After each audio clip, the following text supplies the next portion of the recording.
기도 올렸습니다. 아멘.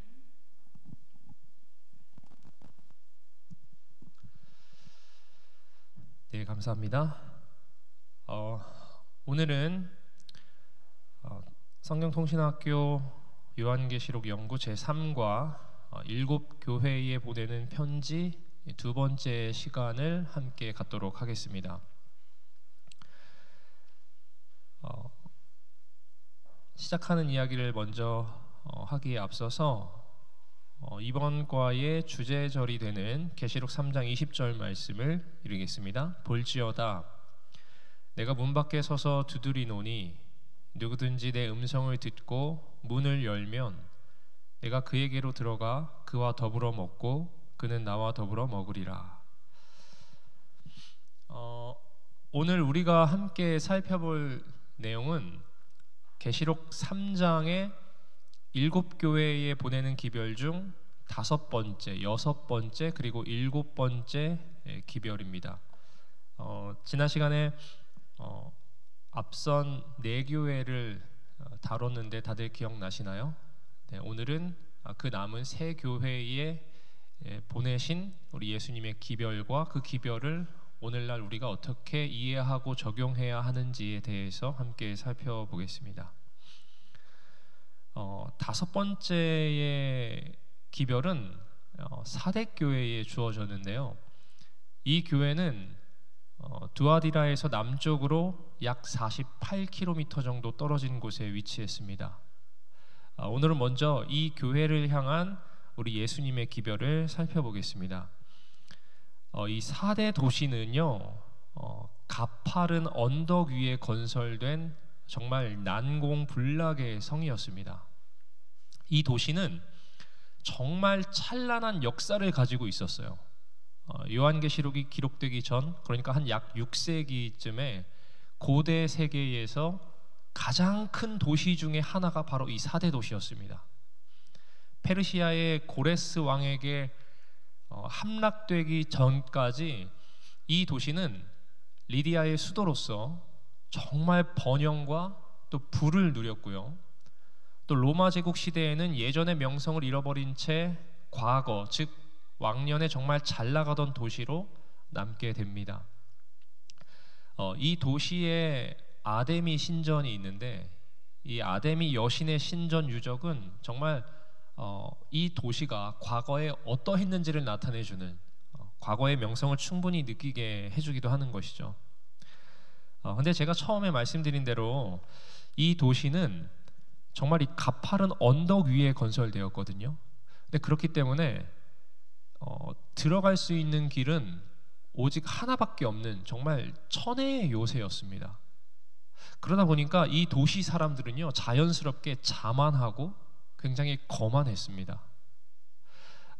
역사에서요, 이 성이 총 2번의 기습 공격을 당했는데 2번 다 야간에 절벽을 기어 올라간 적군에 의해서 이루어졌습니다.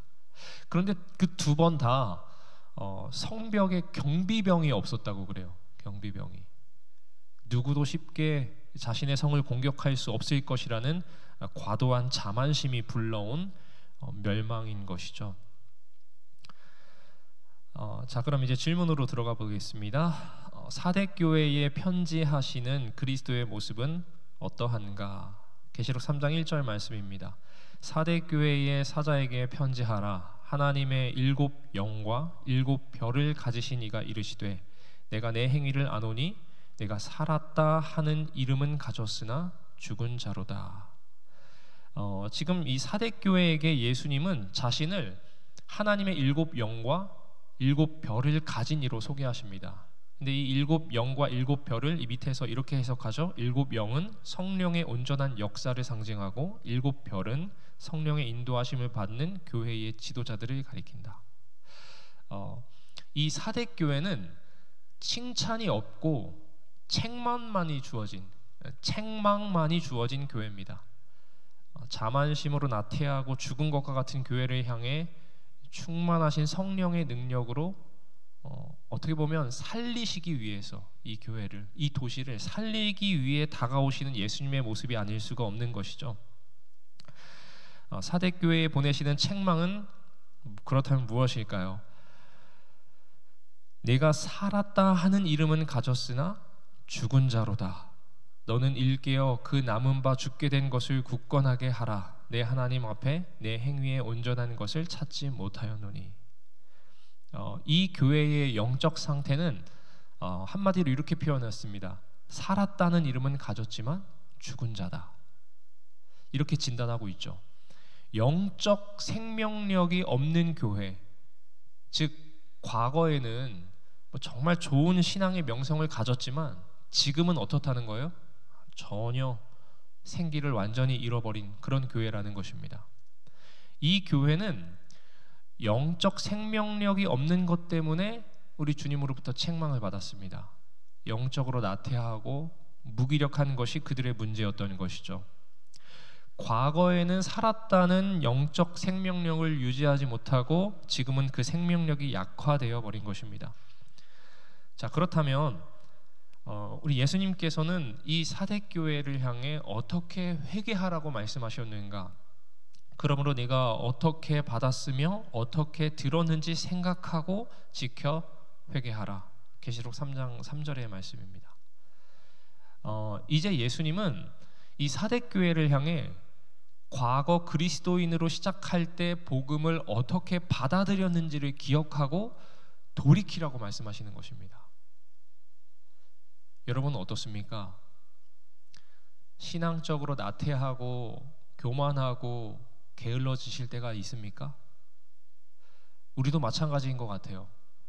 우리가 현재 자리를 극복하는 방법은 과거 그 자리에 이르게 된 그 시작을 기억하는 것입니다. 내가 신앙을 받아들였던 그 뜨거움을 기억하고 그때의 마음과 실천으로 돌아가는 것이죠. 사대교회는 어떤 경고를 받았을까요?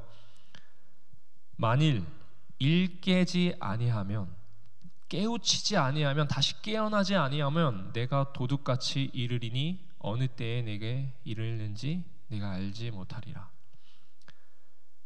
쉽게 말해서 자만심으로 인한 방심과 그 나태함으로부터 깨어나라는 것입니다. 정신을 차리라는 것이죠. 그 영적 잠에서 네가 깨어나지 않으면 이 도성이 방심하여 잠들었을 때 점령당했던 것처럼 호련히 주님의 심판의 임재를 맞이하게 될 것이라는 경고인 것입니다. 그때서야 하는 회개는 너무 늦은 회개겠죠. 그런 회개와 후회들은 가파른 언덕 위에, 그것도 난공불락의 성을 가졌다고 해서 그 성 자체가 시민들의 안전을 지키지는 못합니다. 마찬가지로 우리가 예수님의 진리, 이 진리의 말씀을 가졌다는 것만으로 우리의 영적 안전이 지켜지는 것은 아님을 꼭 기억하셔야 할 것입니다. 그 성을 힘입어 깨어서 그 성을 지켜야 하는 것처럼 말씀에 힘입어 그 진리를 우리의 삶에 적용하고 또 실천해야만 우리가 영적 안전을 잘 지킬 수 있다는 사실을 잊지 않게 되시기를 바랍니다. 그러나 사대에는 또한 어떤 사람들이 있었는가? 그러나 사대에 그 옷을 더럽히지 아니한 자 몇 명이 내게 있어 흰 옷을 입고 나와 함께 다니리니 그들은 합당한 자인 영고라. 이기는 자는 이와 같이 흰 옷을 입을 것이요 내가 그 이름을 생명책에 결코 지우지 아니하고 그 이름을 내 아버지 앞과 그의 천사들 앞에서 시인하리라. 귀 있는 자는 성령이 교회들에게 하시는 말씀을 들을지어다.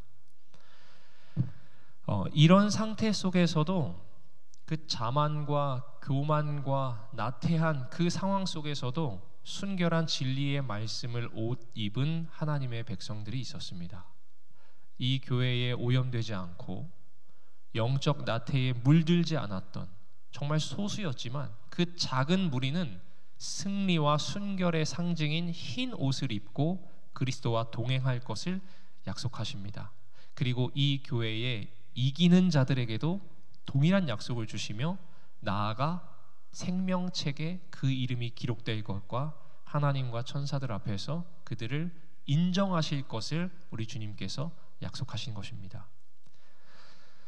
이 사대교회의 영적 상태는 역사에서 종교개혁 시대와 일치합니다. 사대교회가 가장 부유하고 또 가장 높았던 명성을 가지고 있었던 것처럼 중세 암흑 시대에 빛을 가져온 종교개혁은요 정말 힘차게 출발했습니다. 힘차게 출발했어요. 1571년 로마 교황청을 향한 루터의 95개 조의 반박문은 실로 강력한 태풍이 되었습니다. 여러 종교 개혁자들이 도처에서 일어나 중세기 동안 잃어버렸던 복음을 다시금 발견하고요. 성경이 번역되어 성도들의 손에 들려졌고요. 전승이 아닌 성경에 기초한 새로운 교회들이 생겨났습니다. 정말 순수했던 교회들이죠. 그러나 그렇게 뜨거웠던 종교개혁의 열기도 지속되지는 못했습니다. 활기찼던 종교개혁자들이 죽자 오직 믿음, 오직 성경의 종교개혁의 기치는 사라지고 생기 없는 형식주의가 다시금 교회를 점령하게 되죠. 개혁을 이어받은 그 계승자들은 점점 더 교리적인 논쟁과 분쟁에 휘말려 진리의 말씀을 하나로 일치시키는 더 진전된 개혁으로 나아가지 못합니다. 더욱이 17세기와 18세기의 철학적 합리주의는 이 교회의 생명력을 감소시키는 논쟁을 더 부채질합니다. 이렇듯 살았으나 죽은 것 같은 영적 상태의 시대가 초래된 것이죠. 그러나 앞서 살펴봤듯이 다행스럽게도 이 시대에도 어렵게 다시 회복한 진리의 말씀을 수호한 하나님의 백성들이 있었으며 또 그들을 붙드시고 주님은 변함없는 구속의 역사를 계속해서 이끌어 나가셨습니다. 자, 다음으로 살펴볼 기별은 6번째 교회를 향한 우리 하나님의 기별입니다. 빌라델비아 교회에 보내는 기별인데요. 이 빌라델비아는 사대에서 남쪽으로 약 43km 떨어진 곳에 위치한 교회입니다. 7교회 중에 어떻게 보면 가장 역사가 짧은 도시이기도 하고요. 또 산이 많은 이 화산 고원지대에 위치해 있습니다. 이 도시는 그 주에 동쪽의 전 지역과 또 서쪽의 전 지역을 연결하는, 한마디로 이 제국의 통상도로에 이 교회가 위치해 있었기 때문에 그리스의 언어 그리고 문화, 이 모든 것들을 리디아와 또 프리기아에 전달하는 선교의 역할을 했습니다. 가교의 역할을 하는 것이죠. 또한 이 지형의 특성상 굉장히 많은 지진을 겪고 있었어요. 주후 17년의 지진은 그 도시 전체를 완전히 폐허로 만들 만큼 정말 강력한 지진이었습니다. 그 후 티베리우스 황제 시절 로마인에 의해 다시 이 교회가 재건됩니다. 자, 빌라델비아 교회에 편지하는 그리스도는 어떤 모습인가?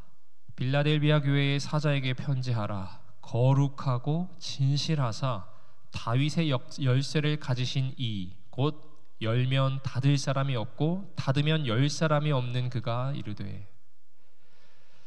예수님은 빌라델비아 교회에게 자신을 이렇게 소개합니다. 거룩하고 진실하사 다윗의 열쇠를 가진 자. 이 거룩과 진실은 여러분 하나님의 고유 속성입니다. 다른 누군가에게는 찾아볼 수 없는 속성이에요.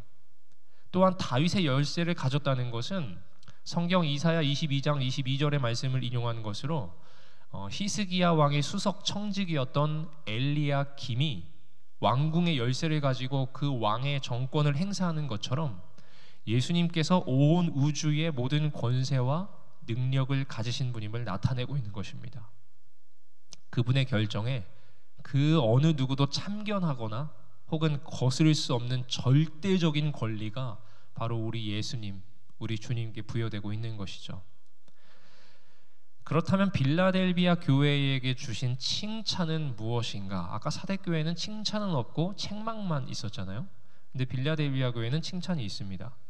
볼지어다 내가 내 앞에 열린 문을 두었으되 능히 닫을 사람이 없으리라. 내가 내 행위를 아노니 네가 작은 능력을 가지고서도 내 말을 지키며 내 이름을 배반하지 아니하였도다. 이 빌라델비아는 동부 고원지대로 들어가는 관문이었습니다. 이 도시의 문이 열려야지만 반드시 새로운 지역으로 들어갈 수 있는 그런 거점이었죠. 예수님께서는 어떻습니까?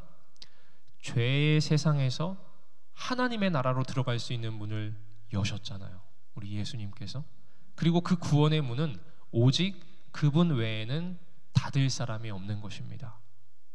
빌라델비아 교회는 비록 작고 역사도 짧고 연약했어요. 하지만 그 받은 능력이 적었지만 하나님의 말씀을 실천하고 그 말씀에 충성했기 때문에 그들의 연약함과 부족함에도 불구하고 주님이 여신 그 구원의 열린 문으로 아주 많은 사람들을 인도했습니다. 사탄의 회는 누구인가? 보라, 사탄의 회당 곧 자칭 유대인이라 하나 그렇지 아니하고 거짓말하는 자들 중에서 며칠 내게 주어 그들로 와서 내 발 앞에 절하게 하고 내가 너를 사랑하는 줄을 알게 하리니. 밑에 설명을 보겠습니다. 자칭 유대인이라 하는 사탄의 회란 빌라델비아 교회 시대의 자칭 하나님의 백성이라 하면서도 하나님을 대적한 위선적인 그리스도인들을 말한다. 이 도시는요, 이 빌라델비아 도시는 유대인들이 굉장히 번창했어요. 유대인들이 번창했고 경제적으로 그리고 정치적으로 이 유대인들이 정말 엄청난 영향력을 행사하고 있었습니다. 이들로 인해서 빌라델비아 교회는 어려움과 시련을 겪어야만 했습니다. 여러분, 때론 진실된 하나님의 백성들이 거짓과 위선으로 공격당하는 그 사단의 무리 앞에 위축되고 또 우리가 어려움을 겪지만 그러나 마침내 진실은 드러나고 하나님의 사랑이 누구와 함께하고 있었는지 명백하게 알게 될 것입니다. 이 악한 세력이 굴복되기 전까지 성도들은 하나님의 말씀으로 인내해야 하는 그 시련의 시간이 있을 것입니다. 우리에게도 역시 마찬가지고요. 그런 시련의 시간 동안 예수님께서 우리를 보호하시고 우리에게 피할 길을 주실 것입니다. 그러나 그 시련의 시간은 바로 우리에게 주어진 놀라운 구원으로부터 돌아서고 또 포기하게 하려는 시험의 시간이 되기도 할 겁니다. 우리가 그걸 잘 기억하고 우리의 신앙을 끝까지 잘 지키는 믿음의 경주로 살아가는 우리가 되었으면 좋겠습니다. 하나님의 백성에게는 어떤 약속이 있는가? 굵은 글씨 밑줄 친 부분만 읽겠습니다. 이기는 자는 내 하나님 성전의 기둥이 되게 하리니 그가 결코 다시 나가지 아니하리라. 우리 주님이 영광 중에 재림하실 때까지 우리에게 주어진 그 생명의 면류관을 사단의 시련과 또 시험으로부터 빼앗기지 않기 위해 말씀을 정말 잘 붙들고 끝까지 견디라고 우리 주님은 권면하십니다. 그리고 이렇게 이기는 자에게는 하나님이 뭐가 되시겠다라고 우리에게 말씀하셨습니까? 성전의 기둥이 되겠다라고 약속하셨습니다. 모든 세상의 풍산과 전화 속에서도 기둥은요, 끝까지 남는 요지부동의 상징입니다. 다른 것은 다 무너져도 기둥만은 살아있는 것이죠. 이처럼 이기는 자는 하나님 안에 굳게 서게 될 것입니다. 나아가 결코 다시 나가지 아니하리라고도 우리에게 약속하셨습니다. 자, 그렇다면 빌라델비아 교회가 받을 마지막 선물은 무엇인가? 내가 하나님의 이름과 하나님의 성 곧 하늘에서 내 하나님으로부터 내려오는 새 예루살렘의 이름과 나의 새 이름을 그의 위에 기록하리라.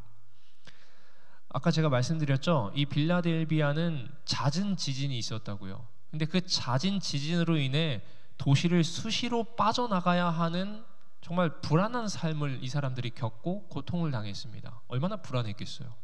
근데 더 이상 이러한 불안이 없는 영원한 안정이 우리 주님으로부터 제공될 것입니다. 그리고 그 새 예루살렘 도성의 시민으로 주님의 이름이 기록된 주님의 소유된 백성으로 확정될 것입니다. 이게 그들에게는 정말 큰 선물이었던 것이죠. 자, 이 빌라델비아 교회에 보내는 기별은 역사적으로 봤을 때 종교개혁 이후 복음이 지지부진해진 시대를 지나 경건과 부흥의 시대, 그리고 재림을 고대하던 시대와 일치됩니다. 18세기와 19세기의 이 시기는 개신교계의 정말 큰 부흥이 특징을 이룬 시대였습니다. 여러 종류의 열성적인 부흥 운동을 통해 그리스도의 구원의 은혜만을 의지하는 진정한 믿음이 다시 살아나고, 그 결과로 성도 간의 친교와 또 자아 희생의 정신이 회복됐습니다. 무엇보다도 이 시기는 복음을 세상에 전파하라는, 온 세상에 이 복음을 전파하려는 열망으로 가득 찬 시대였습니다. 그래서 복음이 들어가지 않은 세계 도처를 향해 정말 헌신적인 선교사들이 앞다투어 전진해서 나아갔습니다. 이 시대가 이렇게 된 중요한 요인이 있습니다. 그 이유는 바로 암흑기 동안에 닫혀 있었던 그 성경이 그 닫힌 문을 깨트리고 열리게 되었기 때문입니다. 하나님의 진리의 말씀인 성경에 대한 뜨거운 관심과 연구는 인간에 의해 변색되고 오염되지 않은 생수가 되어 영적으로 죽었던 사람들과 그 시대를 다시 살리게 되었던 것이죠. 특별히 신약 성경에서 반복된 우리 예수님의 재림에 대한 약속은 재림에 대한 관심을 고조시켜서 예수님의 재림을 맞이하자는 그 재림 운동이 펼쳐지게 했고요. 때마침 성경에 예언된 재림의 징조들이 그 사람들의 현실에서 일어나자 더욱 열성적으로 이 운동을 진행하고 또 실천하게 됐습니다. 일찍이 경험해보지 못했던 그 위대한 복음의 전진이 바로 이 시대에 이루어진 것이죠. 자, 이제 마지막으로 7번째 교회를 향한 우리 예수님의 말씀을 보겠습니다. 바로 라오디게아 교회에게 보내는 기별인데요. 라오디게아 교회는 빌라델비아에서 남동쪽으로 약 76km 정도 떨어져 있습니다. 이 도시는 에베소와 시리아를 연결하는 주요 통상도로에 위치해 있었고요. 그러다 보니까 무역과 재정의 정말 중심지로 자리를 잡아 큰 역할을 했습니다. 라오디게아 교회와 그 시대는 어떠했나요? 라오디게아는 소아시아 무역의 중심지며 부유하고 사치스러운 도시였다. 그들의 부는 섬유 제품의 직조 산업에서 왔다. 또한 라오디게아는 유명한 부르기아산 안약 제조로 명성을 떨쳤으며 의학이 발달하여 의과 대학으로도 유명하였다. 이 라오디게아 교회는 그 지리적 이점을 이용해서 대단히 부유했고요. 그리고 특별히 의류 생산 산업으로 번창했는데 부드럽고 또 윤기 나는 고품질의 그 흑색 양모는 다양한 종류의 의복과 또 양탄자를 만드는 데 사용됐고, 또 그 제품을 전 세계에 수출했습니다. 라오디게아의 이러한 왕성한 사업은 자연스럽게 금융 사업을 동반 성장시켰고, 결과적으로는 다양한 정말 다량의 금을 보유할 수 있게 합니다. 또한 그뿐만 아니라 의과 대학이 유명했는데요. 특별히 이 대학이 만든 안연고, 눈에 바르는 연고겠죠. 이 안연고는 당시 눈병을 치료하는 특효약으로 명성이 대단했다고 합니다. 이런 번영과 부유로 라오디게아 시민들은 거만하고 오만했다고 합니다. 주유 60년경에 있었던 지진으로 한 번은 이 라오디게아 도시가 완전히 폐허가 됐던 적이 있어요. 근데 그때에도 시민들은 부유하고 자존심이 강해서 로마 제국의 원조를 거절하고 보란듯이 그들의 자금력으로 이 도시를 재건했다라고 로마의 역사가 타키투스는 전하고 있습니다. 그런데 이런 부유했던 도시들의 큰 약점이 있었는데 바로 물 공급의 문제였습니다. 물 공급. 약 10km의 수로를 이용해서 이에라볼리로부터 물을 공급받았는데요.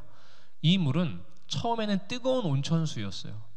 하지만 라오디게아의 10km를 거쳐서 도착할 때쯤에는 다 식어서 미지근해졌다고 하는 것이죠. 또 뿐만 아니라 다른 한편으로 이 골로새로부터도 이 물을 공급받았는데요. 그 골로새로부터는 찬물을 공급받았습니다. 근데 이 찬물을 또 수도관을 통해 오는 동안 태양의 열기로 어떻게 되겠습니까? 다 데워졌겠죠. 그래서 이 라오디게아에 도착할 때쯤에는 이 물 또한 미지근해졌다고 합니다. 두 도시로부터 공급받은 뜨거운 물과 차가운 물이 여하튼 이 라오디게아에 도착해서는 둘 다 미지근해져 버리는 상황이 되는 것이죠. 이런 배경이 이 교회의 영적 상태를 나타내는 비유로 사용된 것입니다. 라오디게아 교회에 편지를 보내는 그리스도의 모습은 어떻게 묘사되었는가? 라오디게아 교회의 사자에게 편지하라.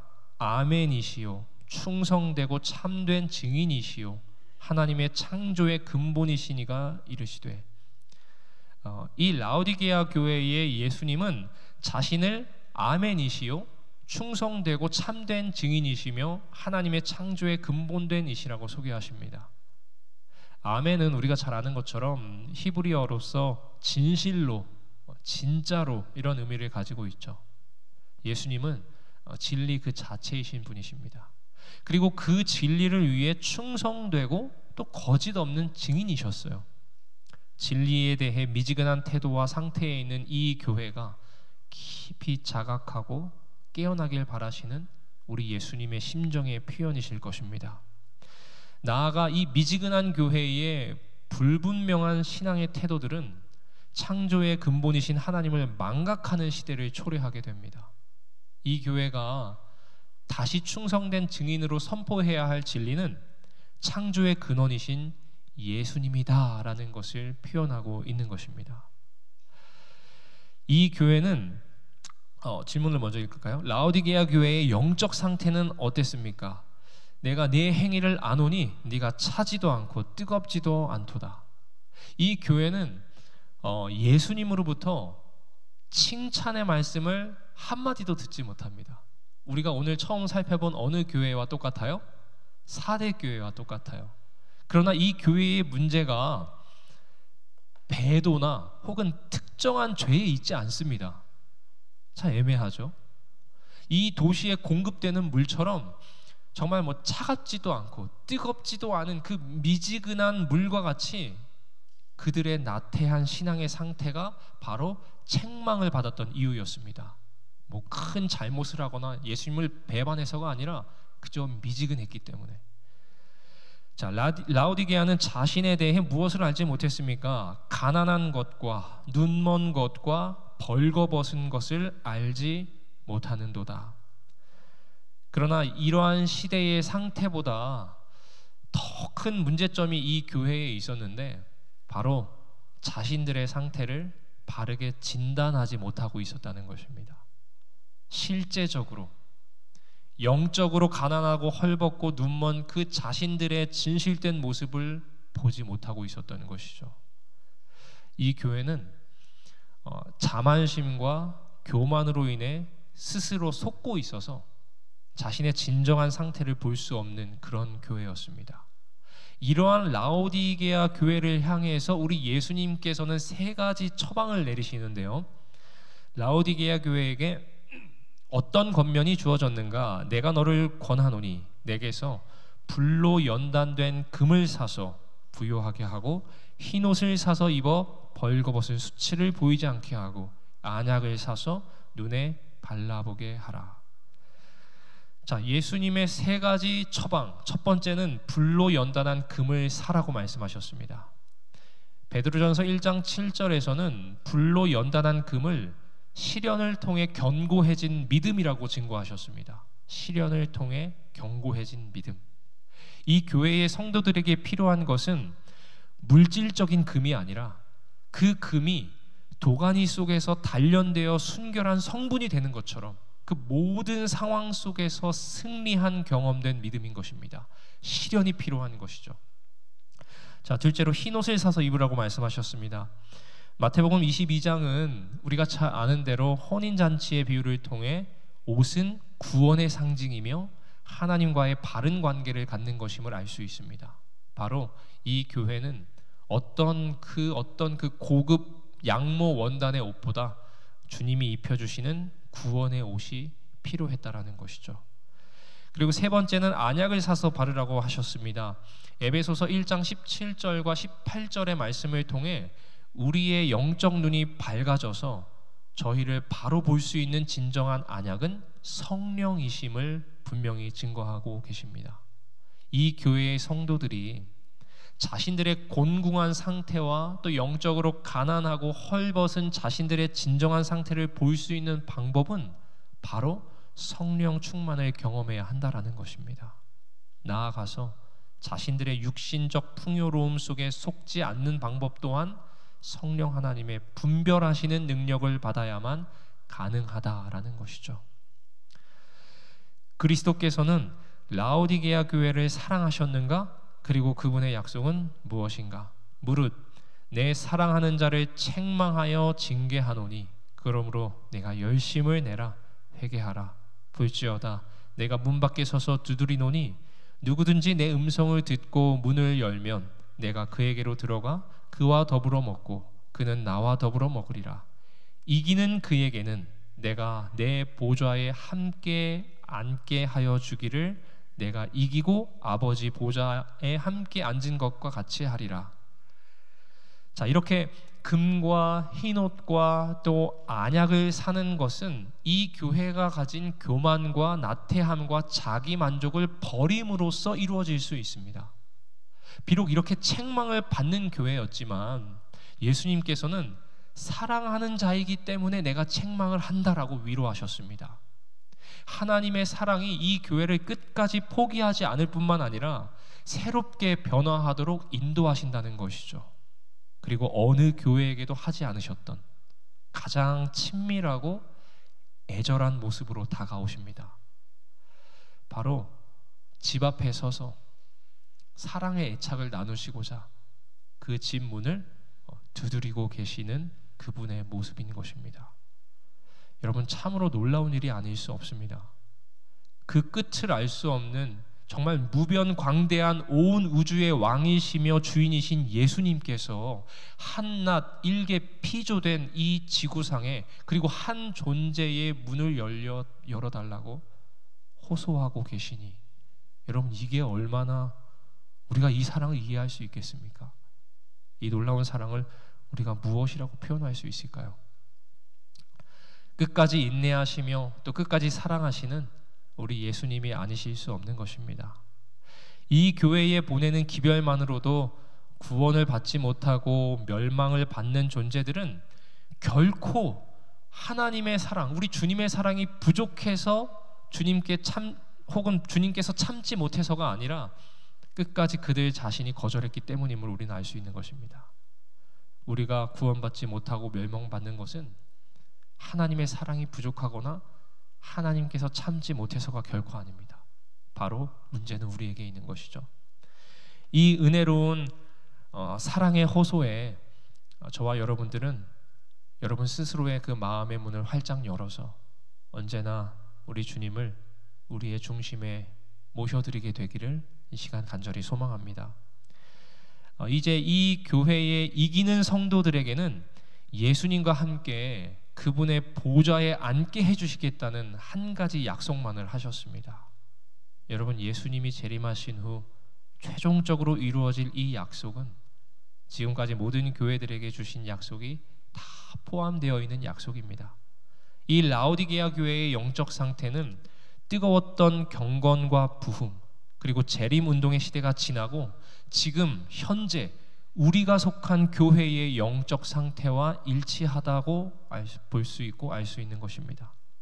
여러분, 지금 인류가 그 어느 때보다 풍요로운 시대에 살고 있지 않습니까?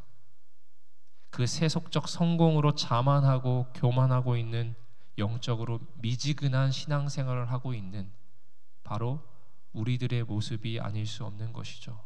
우리가 계시록을 연구할수록 우리를 돌아봐야 하는 것입니다. 그 미지근했던 신앙, 뜨겁지도 않고 차지도 않고 자만하고 교만했던 우리들의 모습을 돌아봐야 할 필요가 있는 것입니다. 우리의 영적 상태를 진단하신 그 예수님의 책망을 불편해하는 것이 아니라 인정하고 그분의 권명과 처방을 따르는 그 겸손한 신앙인으로서 저와 여러분 모두가 서게 되시기를 간절히 소망합니다.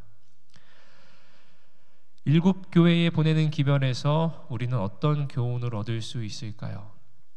자, 이제 7교회에게 주어진 이 모든 계시의 말씀들을 마무리하면서 하나님의 구원을 세상에 선포해야 할 교회를 향한 사단의 집요한 공격은요, 어느 시대에도 멈추지 않았다는 사실을 우리는 확인하게 됩니다. 사단은 모든 시대마다 우리들을 공격했어요. 교회를 공격했습니다.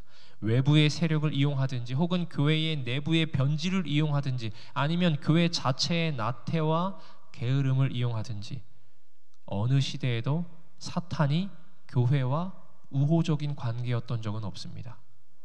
즉 세상에서 교회는 끊임없이 선악의 대쟁투가 벌어지는 전쟁터입니다.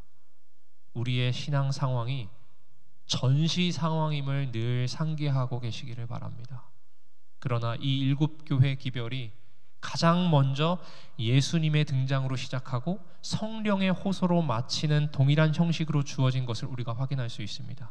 즉 교회는 우리 주님께서 붙드시고 성령께서 인도하고 계시는 곳임을 우리가 확인할 수 있는 것이죠. 이미 이 전쟁의 결론이 어떻게 끝이 날지 우리들은 충분히 유추할 수 있습니다. 바로 이미 승리가 결정된 전쟁입니다.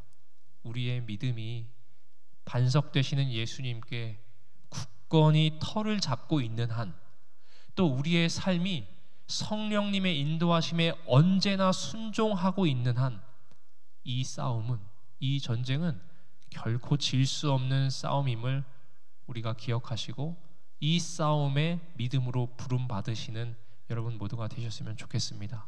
더불어 이 놀라운 은혜 안에 우리가 이탈하지 마시고 이 믿음의 경주를 우리 예수님이 다시 오시는 그날까지 잘 마치게 되시는 여러분 모두가 되시기를 바라면서 오늘 이 시간 마무리하도록 하겠습니다. 함께 제가 기도하겠습니다. 감사하신 하늘에 계신 아버지, 오늘 7교회에 보내는 기별을 통하여 오늘날 우리의 신앙을 점검하고 다시금 믿음이 깨우쳐지는 시간이 되게 하시니 참 감사합니다. 이미 시작된, 과거에서부터 시작된 그 선악의 쟁투에서 우리가 승리할 수 있는 방법은 오직 하나밖에 없습니다. 우리의 믿음을 예수님께 굳건히 털을 내리고 성령님의 인도하심에 언제나 순종하는 믿음의 백성들이 될 수 있도록 도와주시옵소서. 그리하여 우리가 결코 질 수 없는 이 싸움에 믿음으로 부름받아 나아가 이 땅에 복음을 전하고 우리의 무리가 더 많은 사람들로 번성할 수 있도록 우리에게 영적인 힘을 더하여 주셔서 우리가 앞으로 남은 인생을 주를 위하여 사는, 주를 위하여 죽는 인생을 사는 우리 믿음의 식구들이 될 수 있도록 인도하여 주시옵소서. 이 모든 말씀 우리를 사랑하시는 예수님의 이름으로 간절히 기도합니다. 아멘. 잠시 쉬어